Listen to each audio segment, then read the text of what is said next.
अब देखो Deadpool 3 movie के अंदर तुम्हें काफी सारे कैमियोज देखने को मिलने वाले हैं, तो बिल्कुल भी कंफ्यूज नहीं होना है। अब क्योंकि इस मूवी के अंदर मल्टीवर्स को और भी बेटर वे में एक्सप्लोर किया जाने वाला है और तुम उसे पहली बार देखोगे भी तो पता नहीं चीजें कितनी हद तक समझ में आएंगी। तो तुम ये वीडियो देखो और बताओ कि मैं इम्प्रूव कर रहा हूँ या नहीं। अब देखो मार्वल के मल्टीवर्स की शुरुआत एंड गेम के टाइम ट्रेवल वाले इवेंट से हुई थी। वो नहीं जब अवेंजर्स इन्फिनिटी स्टोन्स लेकर गए और लाकर वापस रख दिए, बल्कि वो जहाँ से लोकी एस्केप हुआ था। अब देखो कोई भी नॉर्मल इंसान होता ना तो एक बारी के लिए वो पैराडॉक्स से घबरा जाता।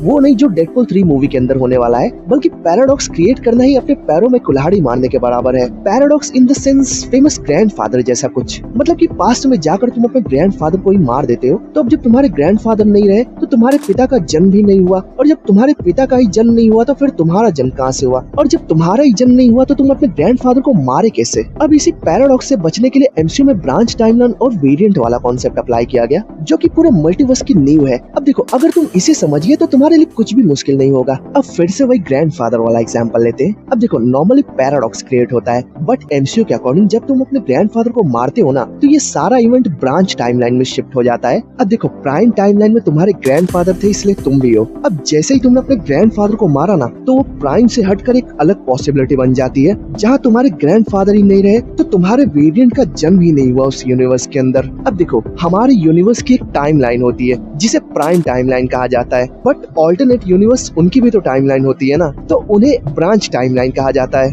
अब उन्हें ब्रांच क्यों कहा जाता है जानते हो? क्योंकि वो हमारे प्राइम टाइमलाइन का ही हिस्सा है, मींस हमारे मेन यूनिवर्स के ऑल्टरनेट यूनिवर्सेस।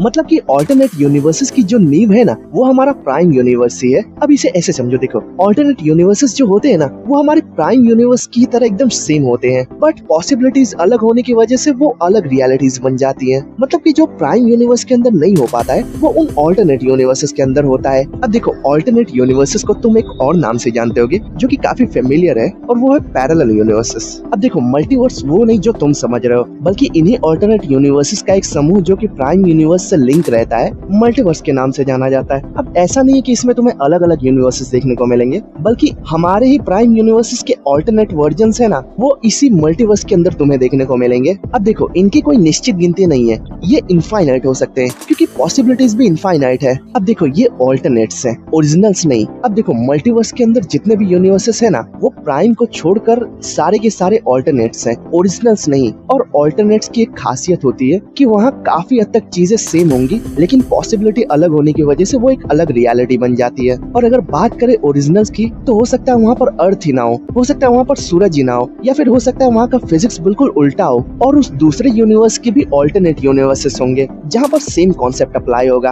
अब देखो अगर अब भी तुम्हें यकीन नहीं हो रहा तो सीधे वॉचर पर आ जाओ। अब व्हाट इफ में हमें क्या दिखाया गया कि पूरे मल्टीवर्स को सिर्फ एक ही वॉचर मॉनिटर कर रहा है, तो क्या वॉचर सिर्फ एक ही है? उसके जैसे और नहीं होंगे? बिल्कुल होंगे, क्योंकि कॉमिक्स में है भी। अब देखो एक ही वॉचर पूरे मल्टीवर्स को मॉनिटर कर रहा है, तो बाकी सब क्या करेंगे? वो अपने अपने मल्टीवर्सेस को मॉनिटर करेंगे, जो कि एक ओरिजिनल की अलग अलग ऑल्टरनेट रियलिटीज होती हैं। अब देखो मल्टीवर्स की एक खासियत होती है कि उसके अंदर जितने भी यूनिवर्सेस है ना वो आपस में इंटरलिंक्ड रहते हैं, मतलब कि एक दूसरे से ही इन्फ्लुएंस होते रहते हैं। अब देखो इसे तुम्हें एक एग्जांपल से समझाता हूँ। कैंग है ना, कैंग अपना नेथानियल रिचर्ड 31st सेंचुरी में उसका जन्म होता है और वो एक फ्रीडमेटिक एनवायरनमेंट में बड़ा होता है और आगे चलकर कैंग बनता है। अब चलो ये तो हो गया प्राइम टाइमलाइन का हिस्सा, बट जब वो पास्ट में ट्रैवल करके इजिप्ट में आकर रामाटूट बन के राज करने लगता है और धीरे धीरे पूरी दुनिया को कॉन्कर कर लेता है, तो उसका जो बचपन वाला वर्जन है ना, अब देखो जाहिर सी बात है कैंग पास्ट में आया है तो उसका एक बचपन वाला वर्जन भी होगा, तो अब उसका जो बचपन वाला वर्जन है ना वो फ्रीडमेटिक नहीं बल्कि स्लेवरिक एनवायरनमेंट में बड़ा होगा, जहाँ पर वो खुद को और लोगों को बचाने के लिए कैंग नहीं बल्कि आयरन लैड बनेगा, जैसा कि कॉमिक्स में होता है। अब देखो प्राइम टाइमलाइन के अंदर नेथानियल रिचर्ड बड़ा होकर कैंग बनता है, जबकि ऑल्टरनेट रियलिटी के अंदर वो आयरन लैड बनता है। अब जरूरी नहीं है कि तुम ही टाइम ट्रेवल करो तभी चीजें इन्फ्लुएंस होंगी,